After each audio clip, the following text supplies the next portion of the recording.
உங்க பிரசன்னத்துக்காய் நான் காத்திருக்கின்றேன்.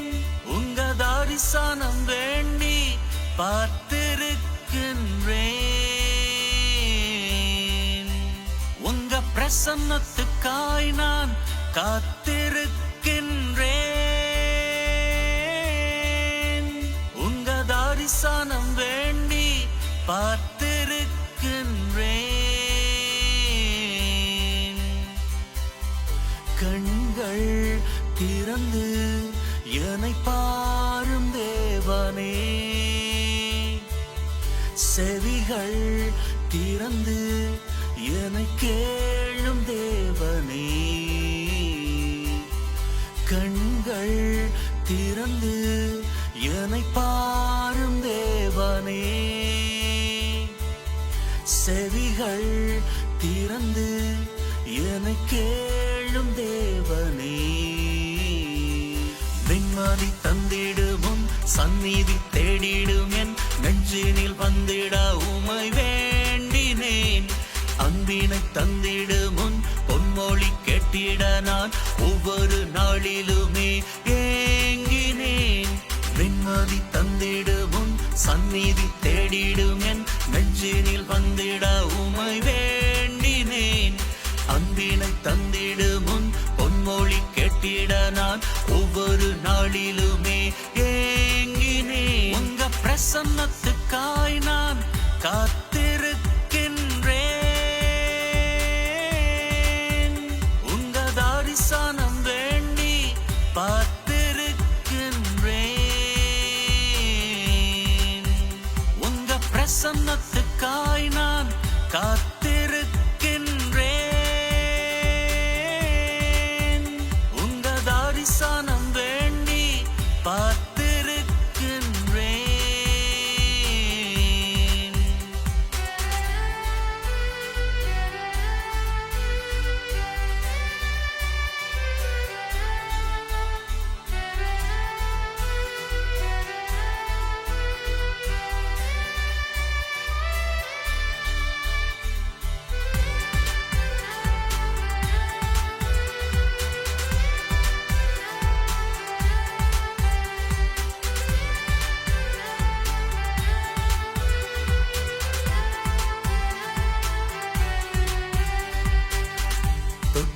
தொட்டுவிடக்கூடாத தொழுநோயை அந்நாட்களிலே சுத்தமாக்கிட்ட வல்லமை உமதன்றோ என் வல்லவரே.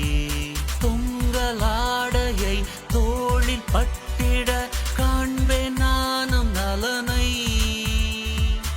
என்று எண்ணிய மகளின் நோயினை நலமுமாக்கி நீரே. எந்த நுள்ளத்தை உடலின் நோயினை காணும் தேவன் நீரே. உந்தன் வார்த்தையால் உந்தன் தொடுதலால் என்னை தேற்றி விடுமே. உம்மாலே வாழும் நாட்களில் காண்பேனே ஆயுளாசிரை. என் வாழ்வின் ஆசிராகவே என்னாலும் வாழுமே. நிம்மதி தந்திடுமுன் சந்நிதி தேடிடும் என் நெஞ்சினில் வந்திட உமை வேண்டினேன். அன்பினை தந்திடுமுன் பொன்மொழி கேட்டிட நான் ஒவ்வொரு நாளிலுமே ஏங்கினேன். நிம்மதி தந்திடுமுன் சந்நிதி தேடிடும் என் நெஞ்சினில் வந்திட உமை வேண்டினேன். அன்பினை தந்திடுமுன் பொன்மொழி கேட்டிட நான் ஒவ்வொரு நாளிலுமே ஏங்கினேன். உங்க பிரசன்னத்துக்காய் நான் காத்திருக்கின்றேன். உங்க தரிசனம் வேண்டி பார்த்திருக்கின்றேன். உங்க பிரசன்னத்துக்காய் நான் காத்திருக்கின்றேன்.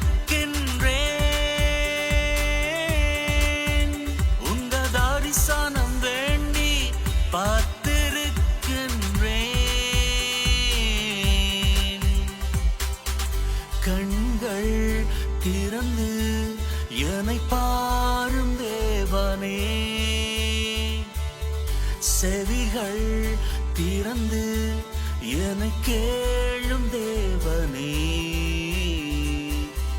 கண்கள் திறந்து என்னை பாரும் தேவனே,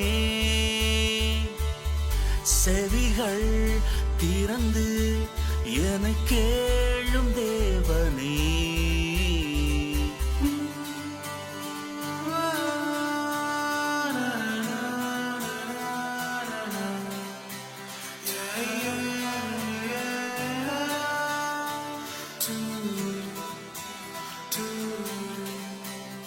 அன்பின் உள்ளங்களே, மீண்டுமாக ஒரு புதிய வழிபாட்டில் உங்கள் அனைவரையும் சந்தித்துக் கொள்வதில் ரொம்பவும் சந்தோஷம் அடைகின்றேன். இது இந்த மாதத்தின் முதலாவது வாரம், முதலாவது வெள்ளிக்கிழமை. இந்த வெள்ளிக்கிழமை தினத்தில் ஆண்டவரது பிரசன்னத்தின் முன்பாக நின்று கொண்டிருப்பது எப்பேற்பட்ட ஒரு அற்புதமான பாக்கியம். அந்த பாக்கியத்தை இன்னைக்கு தெய்வம் நமக்கு கொடுத்திருக்கிறார். ஆன்லைன் மூலமாக இந்த வழிபாட்டில் பங்கு பெற்றக்கூடிய நம் அத்தனை பேருக்கும் இந்த பாக்கியத்தை கொடுத்திருக்கிறார். அவர் பாக்கியங்கள் செய்கின்ற தெய்வம். அவர் நம்முடைய வாழ்க்கை மீது ஆசீர்வாதங்களை அள்ளி அள்ளி இறைக்கின்ற தெய்வம். அவர் தன்னுடைய ஆசீர்வாதங்களை நம் மீது பொழிகின்ற தெய்வம். அவர் நாம் விரும்பி கேட்கின்ற காரியங்களை நமக்கு வாழ்க்கையில் செய்து தருகின்ற தெய்வம். நாம் எதையெல்லாம் அவர்கிட்ட கொடுக்கின்றோமோ அவற்றை எல்லாம் பெற்றுக்கொண்டு பல மடங்காக அவற்றை நமக்கு தரக்கூடிய தெய்வம். வேதத்துல ஒரு வாட்டி ஒரு சின்ன பையன், அவன் கையில வெறும் 5 அப்பங்களும் 2 மீன்களும் தான் இருந்துச்சு. அந்த 5 அப்பங்களை 2 மீன்களையும் அவன் என்ன பண்றான், இயேசு ஆண்டவர்கிட்ட கொடுக்கிறான். அவன் கொடுத்த வேளையில அதை பெற்றுக்கொண்ட இயேசு ஆண்டவர் என்ன பண்றாரு, அதை திருப்பி கொடுக்கிறாரு. அவன் கொடுக்கிறப்போ அதை பெற்றுக்கொள்ளுகிற இயேசு ஆண்டவர் திரும்பவுமாக கொடுக்கிறாரு. ஆனா அவர் திரும்பவுமாக கொடுக்கிற பொழுது அவர் கொடுத்த எண்ணிக்கை இருக்கிறதே, எண்ணில் அடங்காத எண்ணிக்கை, எண்ணிக்கூட பார்க்க முடியாத அளவுக்கு அந்த எண்ணிக்கை இருந்தது. வேதம் சொல்லுகின்றது, அந்த 5 அப்பங்கள் 2 மீன்களில் இருந்து அங்கு இருக்கக்கூடிய 5000க்கும் அதிகமானவர்கள் உட்கொண்டு உண்டு வயிறார உண்டு. அதற்கு அப்புறமாக மிகுதியாக இருந்த துண்டுகளை அவர்கள் 12 கூடைகள் நிறைய நிரப்பி எடுத்து கொண்டார்கள். அப்படின்னு நம்ம வாழ்க்கையில நாம நம்ம கிட்ட இருக்கக்கூடியவற்றை ஆண்டவருக்கு கொடுப்போமாக இருந்தால் அவர் என்ன தெரியுமா பண்ணுவாரு, நம்முடைய வாழ்க்கையில் நாம கொடுத்தவற்றை எல்லாம் பல மடங்காக திருப்பி கொடுப்பாரு. நாம அன்பை கொடுத்தா அவரு அன்பை பல மடங்காக திருப்பி கொடுப்பாரு. இரக்கத்தை கொடுத்தா பல மடங்கு இரக்கத்தை நம்முடைய வாழ்க்கை மீது கொடுப்பாரு. அப்போ அப்பேற்பட்ட தெய்வம் நம்முடைய வாழ்க்கையில அதிகபட்சமான ஆசீர்வாதங்களை கொடுக்கணும் அப்படின்னு சொன்னா நாம நம்ம கிட்ட இருக்கக்கூடியதை தெய்வத்துக்கு கொடுக்கணும். காசு பணம் தான் கொடுக்கணும் அப்படின்னு கிடையாது. நம்முடைய நல்ல மனசை கொடுக்கணும். தேவையில இருக்கக்கூடிய சக நண்பனுக்கு அல்லது சக ஊழியனுக்கு அல்லது பக்கத்து வீட்டில் இருக்கக்கூடிய அந்த பக்கத்து வீட்டு மனுஷர்களுக்கு தேவையில் அவங்க இருக்கிறப்போ அவர்களுக்கு நாம செய்யக்கூடிய அந்த உதவி இருக்கிறதே, அந்த நல்ல மனசு இருக்கிறதே, அந்த நல்ல மனசை நாம அவர்களுக்கு கொடுக்கிற பொழுது, உதவி என்கிற பெயர்ல கொடுக்கிற பொழுது ஆண்டவராகிய இயேசு கிறிஸ்து சொல்லுகிறார், வேதத்துல தெளிவாக சொல்லுகிறார், இந்த சின்னம் சிறு சகோதர சகோதரிகளுக்கு நீங்க எவற்றையெல்லாம் பண்ணுவீர்களோ அவற்றையெல்லாம் எனக்கே பண்ணினீர்கள் அப்படின்னு சொல்லி. அப்படின்னா நாம அடுத்தவர்களுக்கு செய்யக்கூடிய நன்மையின் காரியங்கள், அன்பின் காரியங்கள், இரக்கத்தின் காரியங்கள், இப்படியான காரியங்கள் எல்லாம் நாம் அடுத்தவர்களுக்கு செய்கின்ற பொழுது அவற்றை எல்லாம் நாம இயேசுவுக்கே செய்கின்றோம். ஆகவே அடுத்தவர்களுக்கு நாம் நீட்டக்கூடிய கரம், நாம் கொடுக்கக்கூடிய உதவி யாருக்கு கொடுக்கிறோம்? தெய்வத்திற்கு கொடுக்கிறோம். அப்படி நாம கொடுக்கிற பொழுது சங்கீதம் 121 சொல்லுதே, பக்தன் என்ன பண்ணுகின்றான், மலைகளை நோக்கி கண்களை உயர்த்திக்கிட்டு கேட்கிறான், எங்க இருந்து எனக்கு உதவி வரும்? நான் நன்மைகள் செய்து வாழ்ந்தேனே, இரக்கமுள்ளவனாக இருந்தேனே, அன்பு செய்து வாழ்ந்தேனே, இப்போ என்னுடைய வாழ்க்கையில் ஒரு இக்கட்டான சூழ்நிலை, நான் எல்லாம் கொடுத்து கொடுத்து கொடுத்து வாழ்ந்தேனே, நன்மைகளை கொடுத்தேனே, கொடுங்கள் உங்களுக்கு கொடுக்கப்படும் அப்படின்னு சொல்லி லூக்கா 6வது அதிகாரம் சொல்லுகிறதே, எங்கே எனக்கான ஆசீர் இன்னமும் கொடுக்கப்படவில்லை அப்படின்னு சொல்லி மலைகளை நோக்கி கண்களை ஏறெடுக்கிற பொழுது அங்கிருந்து எங்கிருந்து? விண்ணுலகிலிருந்து, அங்கே வாழுகின்ற தெய்வத்திடமிருந்து, அங்கே வாழக்கூடிய நம்முடைய நற்கருணை ஆண்டவரிடமிருந்து நமக்கான உதவி இறங்கி வரும். அந்த உதவி இறங்கி வருகிற பொழுது அதனுடைய அளவு இருக்கிறதே, அது சாதாரணமான அளவாக இருக்காது. நாம செய்தோமே உதவி, நாம காட்டினோமே அன்பு, அந்த அளவு போல இருக்காது. அதிலும் பார்க்க வேதம் சொல்லுகிறது, நீங்க கொடுக்கிற பொழுது ஆண்டவராகிய தெய்வம் உங்க வாழ்க்கை மீது திருப்பி கொடுப்பார். திருப்பி கொடுக்கிற பொழுது அமுக்கி குலுக்கி சரிந்து விழும்படியாக. எப்படி? அவர் வானத்து பலகணிகளை திறந்து உங்க மேல நீங்க உதவிக்காக வேண்டி நிற்கிற பொழுது அவர் அங்க இருந்து உங்களுக்கு ஆசிர அப்படி கொடுக்கிற பொழுது, இந்த ஆசீர் உங்க வாழ்க்கையில வந்து சேருகிற பொழுது அவற்றை பெற்றுக் கொள்வதற்கு கூட உங்களுக்கு இடம் பத்தாம போகும் அளவுக்கு, நீங்க போதும் போதும் போதும் அப்படின்னு சொல்லுகிற அளவுக்கு உங்க வாழ்க்கை மீது ஆசீர் வந்து இறங்கும். ஹல்லேலூயா, ஹல்லேலூயா, ஹல்லேலூயா. ஆகவே அன்பின் உள்ளங்களே, நம்ம கிட்ட இருப்பவற்றை நாம தெய்வத்திடம் கொடுக்கிற பொழுது அதை பெற்றுக்கொள்ளுகிற தெய்வம் என்ன பண்ணுவாரு? அதை பல மடங்காக திருப்பி கொடுப்பாரு. அதுவே நம்ம கிட்ட இருக்கக்கூடிய ஒண்ணு, ஆனா தெய்வத்திடம் இல்லாத ஒண்ணு. அப்போ நம்ம கிட்ட இருக்கக்கூடிய அந்த ஒண்ணு நாம தெய்வத்திடம் கொடுத்துட்டோம் அப்படின்னு சொன்னா, அது தெய்வத்திடம் இல்லை அப்படின்னா அவர் என்ன பண்ணுவாரு? என்ன பண்ணுவாரு தெரியுமா? நம்ம கிட்ட இருக்குது, ஆனா தெய்வத்திடம் கிடையாது. இப்போ தெய்வம் என்ன பண்ணுவாரு? நாம கொடுக்கிறோம், அதனால அவரும் பதிலுக்கு நமக்கு கொடுத்தாக வேணும். ஆனா கொடுப்பதற்கு நாம கொடுக்கின்ற காரியம் அவர்கிட்ட கிடையாது. அப்போ என்ன தெரியுமா செய்வாரு? அதற்கு ஈக்குவலாக, அதற்கு சரிக்கு சமமாக என்ன காரியத்தை கொடுக்க முடியுமோ அவற்றை பல மடங்காக்கி கொடுப்பாரு. எப்படின்னு பாருங்களேன். நம்ம கிட்ட இருக்கக்கூடியது பாவ காரியங்கள். இந்த பாவ காரியங்கள் ஒண்ணுமே தெய்வத்திடம் கிடையாது. இப்போ தெய்வம் என்ன தெரியுமா பண்ணுவாரு? நாம நம்முடைய பாவ காரியங்களை தெய்வத்திடம் கொடுக்கிற பொழுது தெய்வம் என்ன பண்ணுவார்னா, முதல்ல அந்த பாவ காரியங்கள் எல்லாவற்றையும் அழிச்சு போட்டுருவாரு. அதன் மூலமாக நமக்கு வரக்கூடிய தண்டனை இருக்குதே, அவற்றை எல்லாம் அவர் இல்லாது பண்ணி விடுவார். அதற்கு கைமாறாக என்ன பண்ணுவாரு? நமக்கு எப்படியெல்லாம் நன்மை செய்ய முடியும் அப்படின்னு பார்ப்பாரு. அப்படி பார்க்கிற வேளையில, சரி, என்னுடைய மகன், என்னுடைய மகள், இவங்க வாழ்க்கையில தாங்க பண்ணிக்கிட்டு இருந்த தப்புக்கள் எல்லாம் என்னுடைய காலடியில போட்டாங்க, இவங்க வாழ்க்கையை நான் ஆசீர்வதிக்கணும் அப்படின்னு சொல்லிட்டு நம்முடைய வாழ்க்கையில பல மடங்கான ஆசீர்வாதங்களை, நாம வேண்டி ஜெபிக்கிற ஆசீர்வாதங்களை அற்புத விதமாக அவர் நமக்கு கைமாறாக கொடுப்பார். ஆகவே அப்பேற்பட்ட ஆசீர்வாதங்களை பெற்றுக்கொள்ளும்படியாக வாருங்களே. நம்ம வாழ்க்கையில என்னென்ன காரியங்கள் இதுவரைக்கும் பாவ காரியங்களாக பற்றி பிடித்து கொண்டிருக்கிறோமோ அவற்றை எல்லாம் அவருக்கு கொடுப்போம். ஏன்னா வேதம் சொல்லுது, கொடுங்கள் அப்பொழுது உங்களுக்கு கொடுக்கப்படும். அமுக்கி குலுக்கி சரிந்து விழும்படியாக உங்களது வாழ்க்கை நிரம்பும் அளவுக்கு ஆண்டவராகிய தெய்வம் ஆசீர்வாதத்தை உங்க வாழ்க்கை மீது பொழிவார். அப்பேற்பட்ட ஆசீர்வாதத்தை நம்முடைய வாழ்க்கை பெற்றுக்கொள்ளும்படியாக லூக்கா 6வது அதிகாரம் சொல்லுவதன்படி நாம கொடுப்போமே. நம்முடைய பாவ காரியங்களை கொடுப்போமே, இப்போதே கொடுப்போமே. என்னென்ன பாவ காரியங்கள் அப்படின்னு சொல்லி உங்களுக்கு நிறைவாக தெரியும். ஏன்னா உங்க வாழ்க்கையில நீங்க பண்ணி இருக்கக்கூடிய பாவ காரியங்கள், உங்க வாழ்க்கையில நீங்க என்னென்ன காரியங்கள் எல்லாம் இதுவரைக்கும் தப்பாக பண்ணிக்கிட்டு இருக்கிறீங்களோ அவையெல்லாம் உங்க மனசாட்சிக்கு நல்லபடியாக தெரியும். ஏன்னா சில பாவ காரியங்கள் உங்களை உறுத்திக்கிட்டே இருக்குது.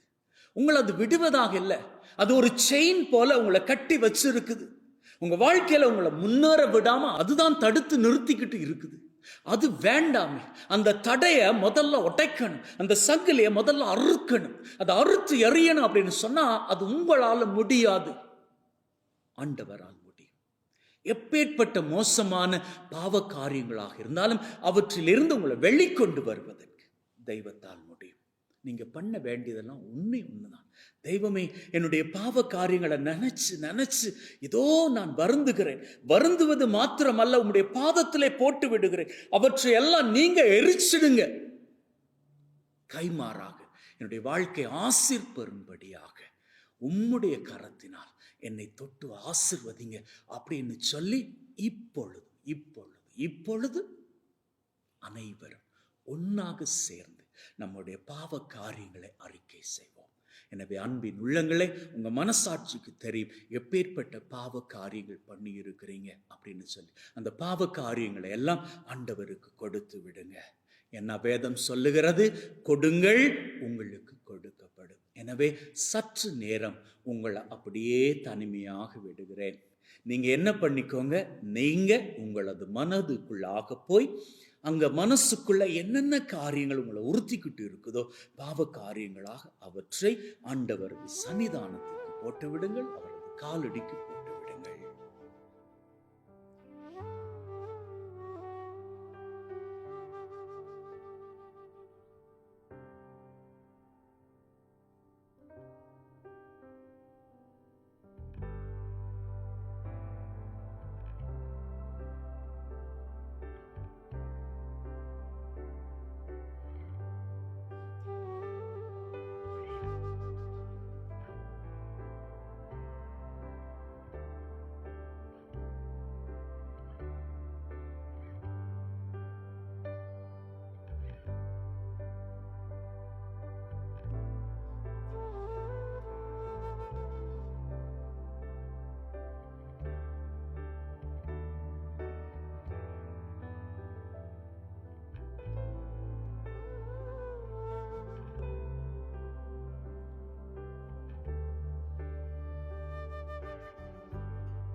இயேசுவே, என் தெய்வமே, என்மேல் மனம் இறங்கும். என்னுடைய பாவ காரியங்களை எல்லாம் உம்முடைய பாதத்தில் போட்டு விட்டேன். நான் பாவம் செய்து உம்மை நோக செய்து நான் இதுவரை உம்மை விட்டு தூரமாக வாழ்ந்திருக்கிறேன். இப்போ நான் திரும்பி வந்து விட்டேன். என்னை மன்னியும் தெய்வமே. என்னுடைய பாவ காரியங்களை எல்லாம் கெடுத்து விட்டேன் தகப்பனே. கைமாறாக நீர் கொடுக்கக்கூடிய அந்த பல மடங்கு ஆசீராகிய மன்னிப்பை கொடுங்க தெய்வமே. உம்முடைய அன்பை கொடுங்க தகப்பனே. தாவீதின் குமாரனே, உம்முடைய இரக்கத்தை என் மீது பொழிங்க தகப்பனே.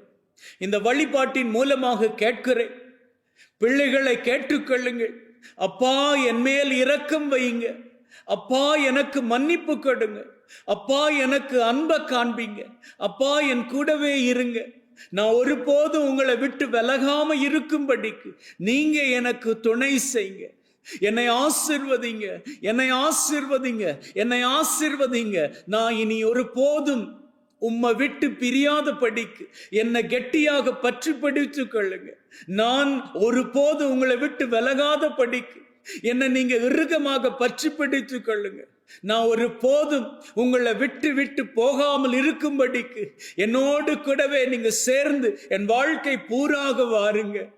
என்னோடு கூடவே தங்குங்க. என்னோடு கூடவே நான் எங்கெல்லாம் செல்லுகிறேனோ அங்கெல்லாம் நீங்க வந்து என்னை நல்லபடியாக வழி நடத்துங்க. அப்பா, வேண்டுகிறேன் தகப்பனே, வேண்டுகிறேன். கொடுத்து விட்டேன்.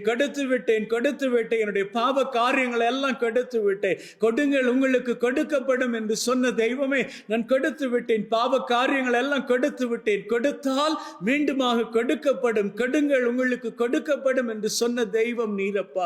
நாங்க கொடுத்த பாவ காரியங்களுக்கு கைமாறாக எங்க வாழ்க்கை மீது நாங்க விரும்பி கேட்கக்கூடிய ஆசீர்வாதங்கள், எங்க மனசுல இருக்கக்கூடிய ஆசீர்வாதங்கள் எல்லாவற்றையும் பொழிந்தருள வேண்டும் என்று எங்கள் ஆண்டவராகிய கிறிஸ்து வழியாக உம்மை வேண்டி நிற்கின்றோம். ஆமென், ஆமென், ஆமென். அன்பின் உள்ளங்களே, பிள்ளைகளே, இப்பொழுது உங்க மேல இந்த பரிசுத்த தைலத்தை பூசி ஆண்டவரது மன்னிப்பை உங்க மேல நிறைவாக பெற்றுக் கொடுக்கிறேன். பெற்றுக்கொள்ளுங்கள்.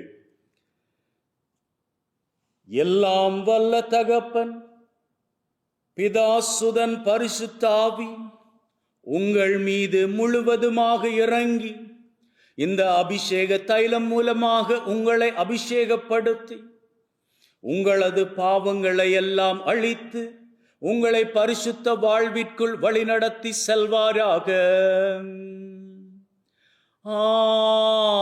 ஆமென். அன்பின் உள்ளங்களே, ஒரு பாவ மன்னிப்பு வழிபாட்டிற்குள்ளே கலந்து கொண்ட நாங்கள் இப்பொழுது ஆண்டவராகிய இயேசு கிறிஸ்து நமக்கு சொல்லக்கூடிய அற்புதமான செய்தியை கேட்க போகிறோம். அந்த செய்தியானது நம்முடைய வாழ்க்கைக்கு ஒரு பலமாக அமைய போகிறது. அந்த பலமுள்ள செய்தியானது எங்களது வாழ்க்கைக்கு ஒரு உரமாக அமைய போகிறது. இந்த நம்பிக்கையோடு வாருங்கள், ஆண்டவராகிய இயேசு கிறிஸ்து நமக்கு சொல்லித்தரக்கூடிய அற்புதமான செய்திக்குள் நாம் அத்தனை பேரும் கடந்து செல்லலாம். தென்றலே என் தென்றலே பேசு, தெய்வமே என் இயேசுவே பேசு. அன்பின் உள்ளங்களே, ஆண்டவராகிய இயேசு கிறிஸ்துவை பார்த்து என்ன கேட்டோம்? இந்த நற்கருணை நாதரை பார்த்து என்ன கேட்டோம்? பேசிடு, என்கிட்ட பேசிடு அப்படின்னு கேட்டேன் இல்லையா? அவர் பேச போறாரு. இன்னைக்கு இந்த செய்தி வழியாக உங்ககிட்ட பேச போறாரு. நீங்க வேணா இந்த செய்தியை கேட்டு பாருங்களேன். இந்த செய்தி மூலமாக உங்க வாழ்க்கைக்குள்ள ஆண்டவர் ஏதோ ஒரு காரியத்தை பேசுவது உங்களுக்கு புரியும். ஏன்னா சில காரியங்கள் நாம ஆண்டவரது செய்தியை கேட்கிற அந்த வேளையில அது நமக்கே உரித்தானது அப்படி என்கின்ற ஒரு உணர்வு வரும். அந்த உணர்வு இந்த செய்தியில் உங்களுக்கு நிச்சயமாக இருக்க போகுது. நீங்க இந்த செய்தியை கேட்டுக்கொண்டு இருக்கிற வேளையிலேயே இந்த செய்தி எனக்கானது அப்படின்னு நீங்க உணர்வீங்க இல்லையா?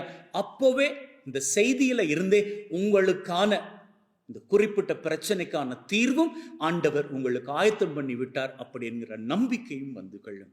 இதே நான் சொல்றேன் அப்படின்னா, வாழ்க்கையில இரவும் பகலும் எப்படி சகஜமோ அது போன்று இன்பமும் துன்பமும் வருவதுண்டு. இன்பமும் துன்பமும் வாழ்க்கையின் சகஜமான நிலை அப்படின்னு நம்மால சொல்ல முடியுது. ஆனா இன்பத்தை கையாளக்கூடிய நமக்கு துன்பம் வருகிற பொழுது ரொம்ப கஷ்டமா இருக்குது. நீங்களே யோசிச்சு பாருங்க. ஒரு வேளை இந்த செய்தியை கேட்டுக்கிட்டு இருக்கக்கூடிய இந்த நிலையில உங்க மனசுல நீங்க ஏதோ ஒரு காரியம் குறித்து துன்பப்பட்டுக்கிட்டு இருக்கிறீங்களா? ஒன்றில் உங்களை பத்தினதாக இருக்கும், அல்லது உங்களுக்கு நெருக்கமானவங்களை பத்தினதா இருக்கும்.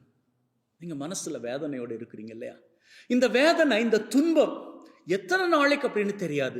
ஆனா யாரோ சொல்லி கேள்விப்பட்டிருக்கிறீங்க, என்ன தெரியுமா? துன்பத்தினுடைய அளவு எவ்வளவுக்கு பெருசா இருக்குதோ அது போலதான் அந்த துன்பத்தின் முடிவில் கிடைக்கக்கூடிய ஆசிரின் அளவும் இருக்கும். அதாவது பெரிய ஒரு ஆசீர்வாதத்தை பெற்றுக்கொள்வதற்கு முன்னதாக ஆண்டவராகிய தெய்வம் பெரிய ஒரு துன்பத்தை அனுமதிப்பார் அப்படின்னு சொல்லி, அதெல்லாம் வாஸ்தவம் தான். ஆனா இந்த துன்பத்தை கடக்க முடியாம இருக்குதே. ஏன்னா துன்பத்தை சந்தித்து கொண்டிருக்கக்கூடிய அந்த நொடி பொழுதுகள், இந்த நாட்கள், அந்த மணித்துளிகள், இந்த வாரங்கள் ரொம்ப கஷ்டமா இருக்குது. டெய்லி ரொம்ப கஷ்டமா இருக்கு, ரொம்ப வேதனையா இருக்கு. நாங்க யாருக்கு எந்த துரோகம் பண்ணது கிடையாது. டெய்லி நாங்க சர்ச்சுக்கு போறோம், நற்கருணை உட்கொள்றோம்.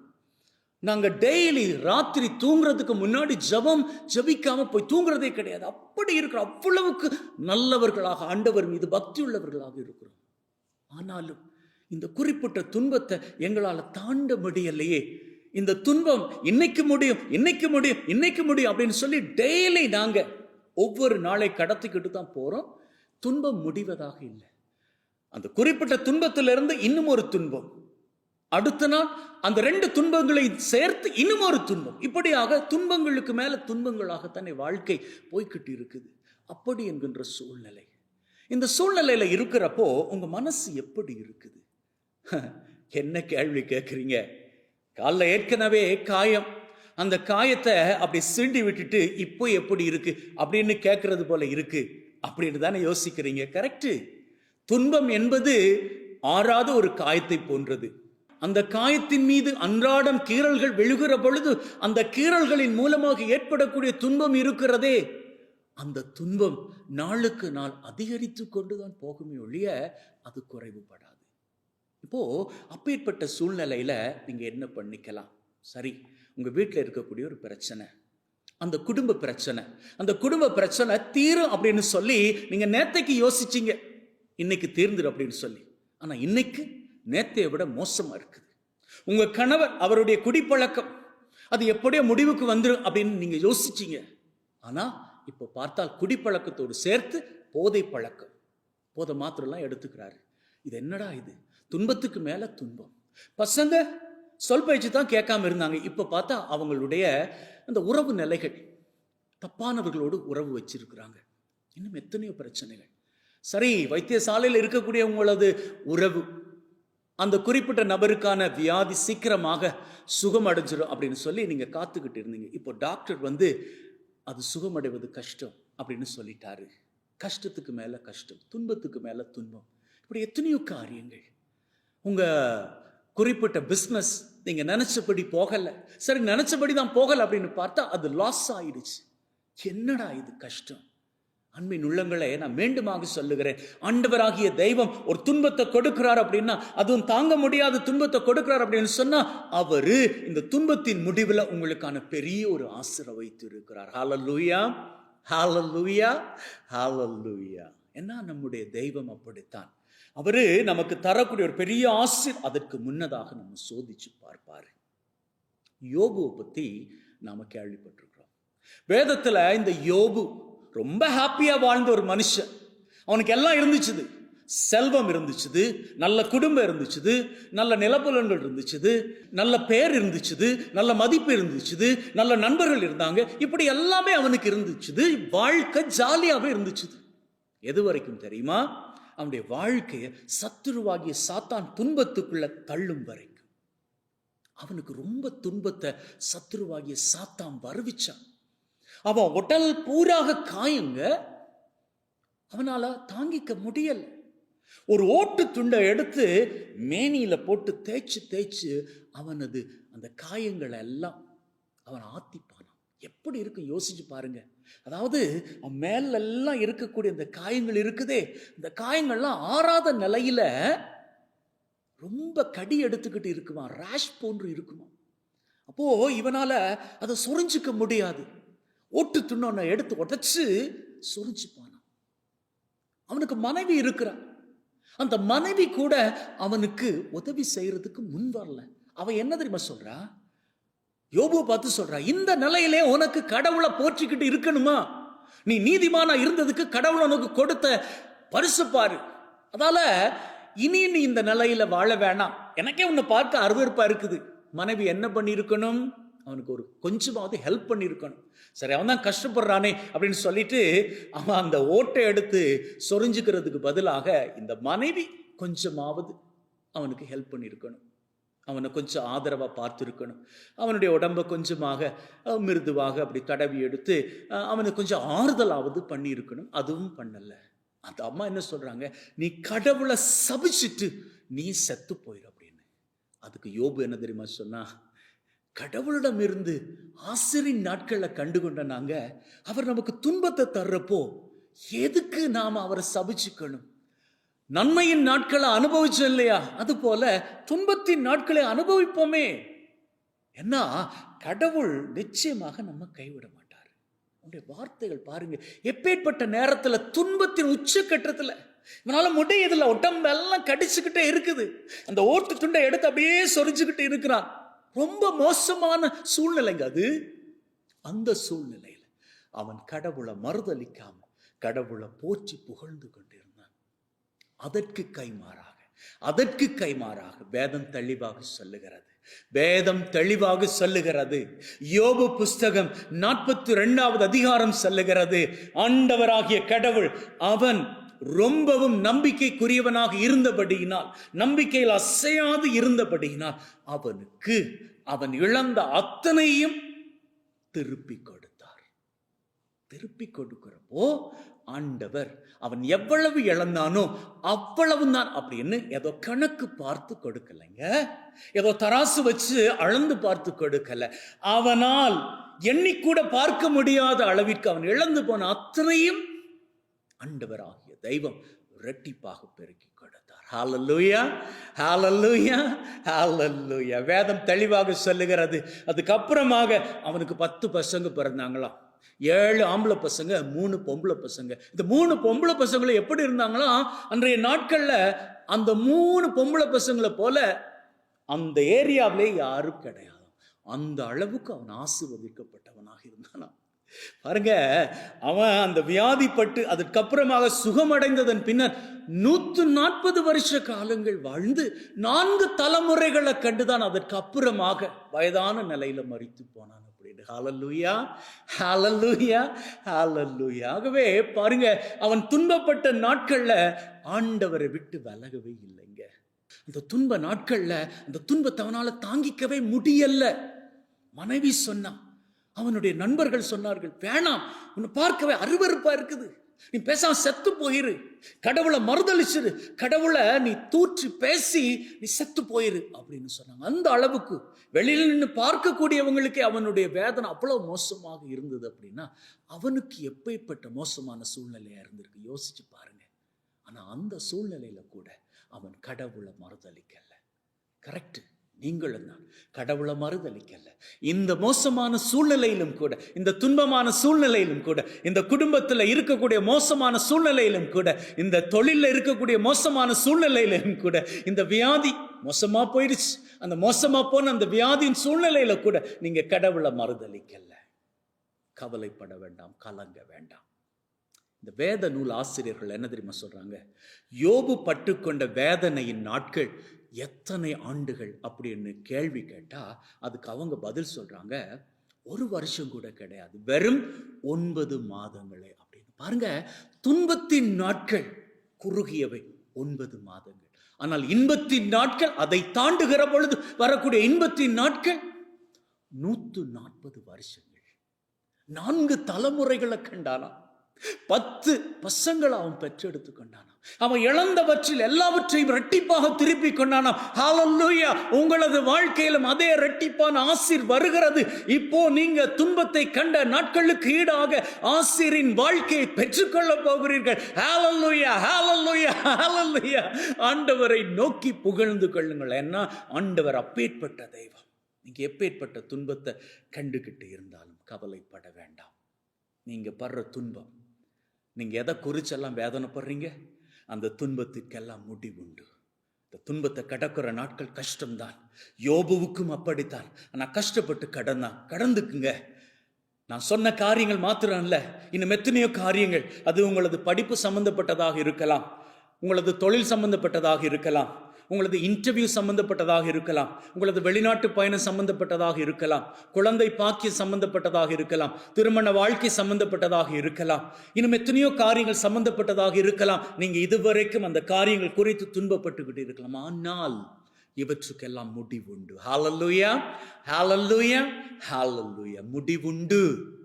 எப்படி யோபு துன்பத்தை கண்ட நாட்களுக்கு ஈடாக மகிழ்வை கண்டானோ, இரட்டிப்பின் மகிழ்வை கண்டானோ, அதே போன்று உங்க வாழ்க்கையிலும் நீங்க நிச்சயமாக மகிழ்வை காணப்போவது உறுதி. அந்த மகிழ்வு சீக்கிரமாக வந்து கொண்டிருக்கிறது. என்னால் துன்பத்தின் நாட்கள் முடிந்து விட்டது, உங்களது துன்பம் முடிவுக்கு வந்து விட்டது. நம்புங்கள், நம்புங்கள். நம்பினால் ஹalleluya சொல்லுங்கள். ஹalleluya, ஹalleluya, ஹalleluya, ஹalleluya!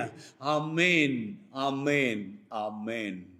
அன்பின் உள்ளங்களே, வாருங்கள், இப்பொழுது ஆண்டவர் நம்முடைய துன்பங்களை எல்லாம் இன்பமாக மாற்றி கொடுக்கும்படிக்கு ஒரு அற்புதமான குணமளிக்கும் வழிபாட்டிற்குள்ளே நாம் அத்தனை பேரும் ஒன்றாக சேர்ந்து கடந்து செல்வோம். இந்த நிலை மாற நொடி போதும், இது கூட நிலை இல்லை, இது கூட கடந்திங்கு போய்விடும்.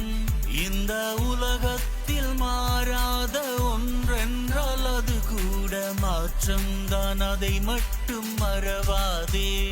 இந்த நிலை மாற நொடி போதும், இது கூட நிலை இல்லை, இது கூட கடந்திங்கு போய்விடும். இந்த உலகத்தில் மாறாத ஒன்றென்றால் அது கூட மாற்றம்தான், அதை மட்டும் மறவாதே. அன்பின் உள்ளங்களே, இந்த நிலை மாற நொடி போதும். ஏன்னா நீங்க இருக்கிற இந்த நிலை கூட நிரந்தரமானது கிடையாது. இந்த துன்பமான நிலை உங்களுக்கு நிரந்தரமானது கிடையாது. அது முடிவுக்கு வருகிறது, முடிவுக்கு வந்தே விட்டது. என் ஆண்டவராகிய தெய்வம் உங்களை பார்த்து சொல்றாரு, உன்னுடைய துன்பத்தின் நிலை முடிவுக்கு வந்து விட்டது. உன்னுடைய துன்பத்தை நான் இன்பமாக மாற்றுகிறேன், உன்னுடைய துக்கத்தை எல்லாம் நான் சந்தோஷமாக மாற்றுகிறேன். ஹalleluya, ஹalleluya, ஹalleluya! ஆண்டவரே சொல்லிவிட்டார். அவரே உங்களுக்கு அற்புத ஆசிரை கொடுக்கக்கூடிய தெய்வம். அப்பேற்பட்ட தெய்வத்தை ஏறெடுத்து பாருங்கள். வெள்ளை நுர அப்பத்திற்குள் வீற்றிருக்கின்ற தெய்வத்தை ஏறெடுத்து பாருங்கள். ஆண்டவராகிய தெய்வம் இதோ நம் முன்னிலையில் இருக்கிறார். அவர் சொன்னார், உலகம் முடியும் வரை எந்நாளும் உங்களோடு இருப்பேன் என்று. இப்போ அதை நிரூபிக்கும் வண்ணமாக நமக்காக இந்த நற்கருணைக்குள் வெள்ளை நிற அப்பமாக காத்து கொண்டு இருக்கிறார். நமக்காக காத்து கொண்டிருக்கிறார், நம்மோடு இருக்கிறார். நம்மை விட்டு விலகாத தெய்வம் அவர். அப்படியே அவரை பார்த்து கொண்டு வாருங்கள், ஒரு ஆசீருள்ள குணமளிக்கும் வழிபாட்டிற்குள் எல்லாருமே இணைந்து கொள்வோம். அப்பா தெய்வமே, வானங்களிலிருந்து இறங்கி வந்தவரே, எங்கள் மீது அபிஷேகம் தரும்படியாக உம்முடைய அபிஷேகத்தின் ஆவியானவரை இறக்குவீராக. வானங்களை திறந்து இறக்குவீராக. இந்த வழிபாட்டில் கலந்து கொண்டிருக்கக்கூடிய எங்கள் ஒவ்வொருவரை நிரப்பும்படியாக உம்முடைய வல்லமையின் ஆவியை இறக்குவீராக. இறக்குங்க தகப்பனே, பரிசுத்த ஆவியானவரை இறக்குங்க. உச்சம் தலை தொடங்கி உள்ளம் கால் வரை எங்க மீது உம்முடைய பரிசுத்த ஆவியின் வல்லமையை இறக்குங்க தெய்வமே. இறக்கி ஆசீர்வதிங்க. ஒவ்வொருவரும் உம்முடைய ஆசிரை, ஆவியானவரின் ஆசிரை முழுவதுமாக பெற்றுக்கொள்வோமாக. அப்பா, வல்லமையின் ஆவியானவர் எங்களை முழுவதுமாக சூழ்ந்து கொள்ளட்டும். அப்பா, அபிஷேகத்தின் ஆவியானவரே எங்களை முழுவதுமாக முழுவதுமாக பொறுப்படுங்க. உச்சம் தலை தொடங்கி உள்ளம் கால் வரை, உச்சம் தலை தொடங்கி உள்ளம் கால் வரை, உச்சம் தலை தொடங்கி உள்ளம் கால் வரை ஒவ்வொருவரும் முழுவதுமாக ஆவியானவரின் வல்லமையினால் நிறைக்கப்படுவார்களாக. நிறைத்துக் கொள்ளுங்க தகப்பனே. உம்முடைய வல்லமையினால் நிறைத்துக் கொள்ளுங்க, அபிஷேகத்தினால் நிறைத்துக் கொள்ளுங்க, ஒவ்வொருவரையும் நிறைத்துக் கொள்ளுங்க தகப்பனே. அப்பா, நிறைத்துக் கொள்ளுங்க. எல்லாரும் இந்த வழிபாட்டில் கலந்து கொள்ளுகிற எல்லாரும் பரிசுத்த ஆவியினால் ஆட்கொள்ளப்படுகிறீர்கள். எல்லாருமே ஆட்கொள்ளப்படுகிறீர்கள். பரிசுத்த ஆவியானவர் எல்லாரையும் சூழ்ந்து நிற்கிறார். உச்சம் தலை தொடங்கி உள்ளம் கால் வரை உடம்பு பூராக முழுவதுமாக அவர் உங்களை சூழ்ந்து நிற்கின்றார். உங்களது நரம்புகள், நாளங்கள், எலும்புகள், சதை, ரத்தம் எல்லாமே அவரால் முற்றும் முழுவதுமாக ஆட்சி செய்யப்படுகிறது. அவரது ஆட்சிக்குள் வந்து விட்டது. நீங்கள் பரிசுத்த நிலைக்குள் வந்து கொண்டிருக்கிறீர்கள். உங்களது பாவங்களை மன்னித்த தெய்வம் இப்பொழுது பரிசுத்த ஆவியானவரால் உங்களை ஆசீர்வதித்துக் கொண்டிருக்கிறார். நீங்க முழுவதுமாக ஆசீருக்குள் வந்து விட்டீர்கள். இப்பொழுது உங்களது நிலை பரிசுத்த நிலை. ஹல்லேலூயா. அப்பா தெய்வமே, உம்முடைய பிள்ளைகள் இதோ இங்கே நின்று கொண்டிருக்கிற பிள்ளைகள் இந்த வழிபாட்டின் முடிவிலே தங்களது துக்கங்கள் எல்லாம் மறைந்து சந்தோஷத்திற்குள்ளாக தங்களது வாழ்க்கையை முன்னெடுத்து செல்ல வேண்டும். அதற்கு நீங்க உதவி செய்யுங்க தகப்பனே. இன்றைய நாளில் செய்தியை கேட்ட உம்முடைய பிள்ளைகள் மனதிலே அமைதியும் ஆறுதலையும் பெற்றுக்கொள்வது மாத்திரமல்லாது வாழ்க்கையிலும் ஆசிரை மகிழ்வையும் பெற்றுக்கொள்ளும்படியாக உம்மை பார்த்து வேண்டி நிற்கிறோம். நற்கருணை தெய்வமே, நாங்கள் கேட்டால் மறுக்காமல் எங்களுக்கு கேட்கின்ற ஆசிரியின் காரியங்களை செய்து தருகிறவர் நீர். அப்பா, உம்மை பார்த்து கேட்கின்றோம். எங்க உடம்புல இருக்கிற வியாதி, அந்த வியாதி எல்லாம் எங்களை விட்டு மறையணும். இதுவரை இந்த வியாதியினால் ரொம்ப கஷ்டப்பட்டோம். மருந்து மாத்திரைகள் எடுத்துக்கிட்டு ரொம்ப கஷ்டப்பட்டுக்கிட்டு இருக்கிறோம். மருந்து மாத்திரைகள் எடுக்கிறோம், உடம்புல இருந்து வியாதி குறைவதாக இல்லை. டெய்லி மருந்து மாத்திரைகள் உட்கொண்டு எங்களால் முடியல. சோர்ந்து போயிட்ட, களைச்சு போயிட்டப்பா, முடியலப்பா. வயசு போய்கிட்டே இருக்குது, ஆனா உடம்புல இருக்கிற வியாதி போவதாக இல்லை. அப்பா, உடம்புல இருக்கிற வியாதி, ஒவ்வொரு அணுக்களிலும் இருக்கக்கூடிய வியாதியின் கூறுகள் ஒவ்வொன்றுமே எங்களை விட்டு வெளியேறணும். உதவி செய்யுங்க தகப்பனே, உதவி செய்யுங்க. யாரெல்லாம் இந்த வழிபாட்டின் மூலமாக இன்றைய நாள்ல உம்முடைய செய்தியை கேட்டவர்கள், இந்த வழிபாட்டின் மூலமாக இதுவரைக்கும் பெற்றுக்கொள்ளாமல் எத்தனை ஆசீர்வாதங்களின் காரியங்களை குறித்து ஏங்கி நிற்கிறார்களோ அத்தனை ஆசீர்வாதின் காரியங்களை பெற்றுக்கொள்ளும்படியாக நீங்க உதவி செய்யுங்கப்பா. நீங்க உதவி செய்யுங்க தகப்பனே. யாருக்கெல்லாம் தகப்பனே இன்றைய நாள்ல ஆயுள் முடியணும் அப்படி என்கிற நிலை இருக்குதோ அவர்களது ஆயுளின் நாட்களை நீங்க நீளமாக்கி விடுங்க தகப்பனே. நீங்க தாமே வாழ்க்கையை அதிகபட்சமான ஆசீரால் நிரப்புகிற தெய்வம் தகப்பனே. இன்னைக்கு யாருடைய வாழ்க்கையெல்லாம் முடிவுக்கு வர வேண்டும் அப்படி என்கிற சூழ்நிலை இருக்குதோ அவர்களது ஆயுள் நாட்களை நீங்க நீடித்து விடுங்க, நீளமாக்கி விடுங்கப்பா தகப்பனை. நீளமாக்கி விடுங்க, நீடித்து விடுங்க தகப்பனே. யாருடைய வாழ்க்கையெல்லாம் இதுவரைக்கும் தீராத வியாதியோடு இருக்கிறார்கள், அந்த வியாதி எல்லாம் தீரும்படியாக நீங்க அவர்களுக்கு கட்டளை எடுங்க தகப்பனை. மார்படைப்பினால் பாதிக்கப்பட்டு இன்னைக்கு வைத்தியசாலையில் இருக்கிற இருக்கக்கூடியவர்கள் அந்த வியாதியிலிருந்து முற்றும் முழுவதுமாக சுகமடைந்து தங்களது இல்லத்துக்கு திரும்ப நீங்க கிருபை செய்யுங்க தகப்பனே. யார் யாருக்கெல்லாம் பிரஷர், கொலஸ்ட்ரால் இந்த நோய்கள் இருக்கிறதோ அவர்கள் எல்லாம் முற்றும் முழுவதுமாக அந்த வியாதிகளில் இருந்து சுகமடைய நீங்க உதவி செய்யுங்க தகப்பனே. சுகர் பிரச்சனைகளோடு இருக்கக்கூடியவர்கள், சுகர் பேஷண்ட்ஸ், மருந்து மாத்திரைகள் எடுத்துக்கிட்டு இருக்கிறாங்க, இவர்கள் வாழ்க்கையில் நீங்க அற்புதம் செய்து இந்த சுகரை மறைய வைக்கும்படியாக, இந்த வியாதியை மறைய வைக்கும்படியாக உம்மை பார்த்து வேண்டி நிற்கிறோம் தகப்பனே.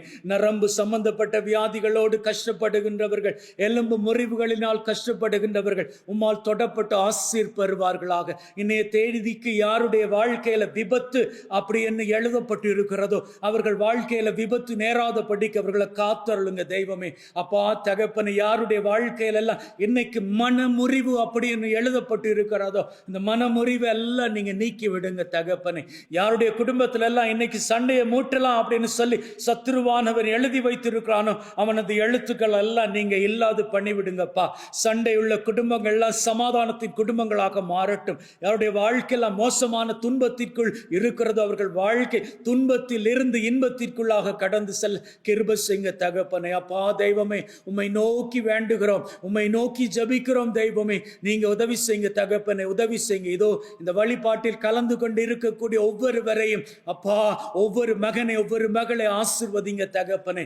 யார் யாருக்கெல்லாம் இதுவரைக்கும் வெளிநாட்டு பயணம் தடைப்பட்டு கிடக்கிறதோ அந்த வெளிநாட்டு பயணத்தின் மீது இருக்கக்கூடிய தடைகளை எல்லாம் உடைச்சு போடுங்க. இத்தனை நாட்கள் அவர்கள் கண்ட துன்பத்திற்கு ஈடாக அவர்களை மகிழ செய்யும்படியாக அந்த வெளிநாட்டு பயணத்தை நல்லபடியாக நீங்க மேற்கொண்டு கொடுங்க தகப்பனை. அவர்களது வெளிநாட்டு பயணம் எந்தவித தடைகளுமின்றி சீக்கிரமாக அமையும்படிக்கு நீங்க கட்டளையிடுங்க தெய்வமே. அப்பா தெய்வமே, யார் யாருக்கெல்லாம் இன்னைக்கு வரைக்கும் நல்ல ஒரு தொழில் இல்லையோ நல்ல தொழிலை பெற்றுக்கொள்ளும்படியாக நீங்க அவர்கள் வாழ்க்கை மீது ஆசீர பேசுங்க தகப்பனே.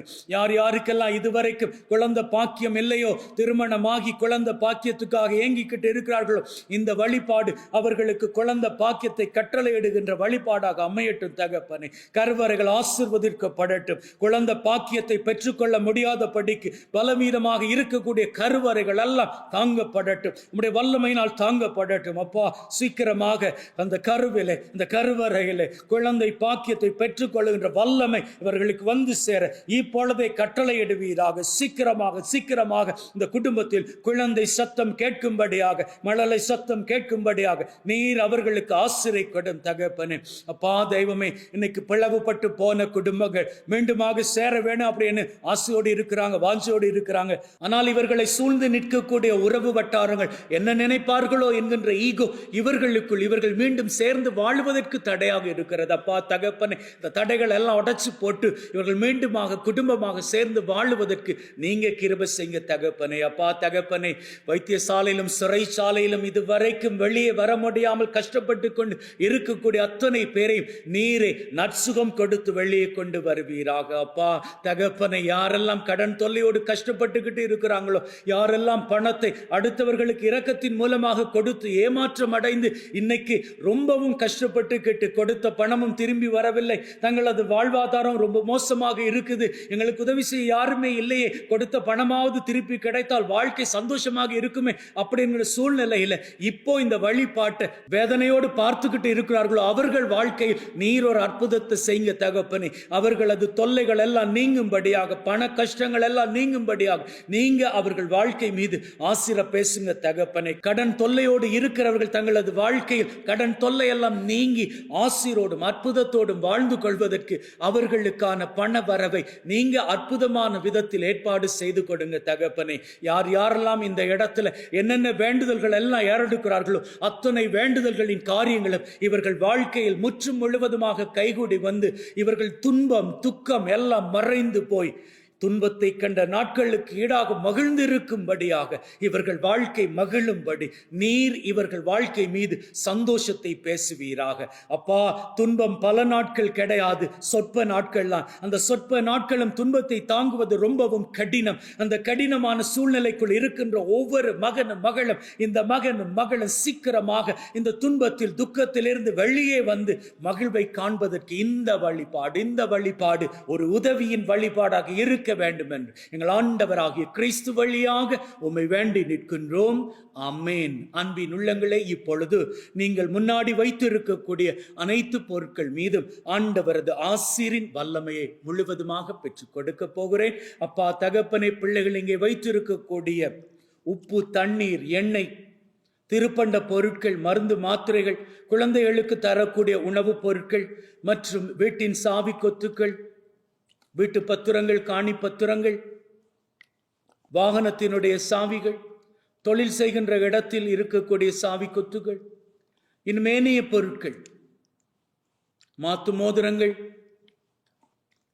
தாலிக்கொடிகள் எல்லாவற்றையும் ஆசீர்வதிப்பீராக.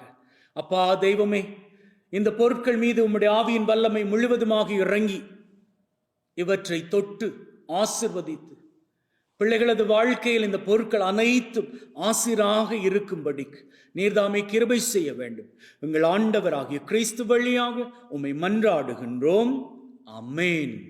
அன்பின் உள்ளங்களே, நிச்சயமாக இந்த வழிபாடு உங்களது வாழ்க்கையில் ஒரு ஆசிரை, ஆண்டவரது ஆசிரை நிறைவாக பெற்றுக் கொடுத்திருக்கிறது என்று நம்புகின்றோம். உங்களது வாழ்க்கை பூராகவும் ஆண்டவரோடு இணைந்திருங்கள். வாழ்க்கை எப்பொழுதுமே ஆசிராக இருக்கும். May God bless you. Take care.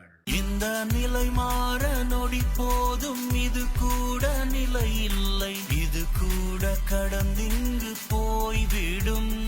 இந்த உலகத்தில் மாறாத ஒன்றென்றால் அது கூட மாற்றம்தான், அதை மட்டும் மறவாதே.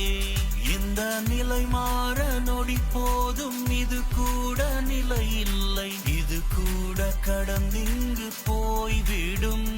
இந்த உலகத்தில் மாறாத ஒன்றென்றால் அது கூட மாற்றம்தான், அதை மட்டும் மறவாதே.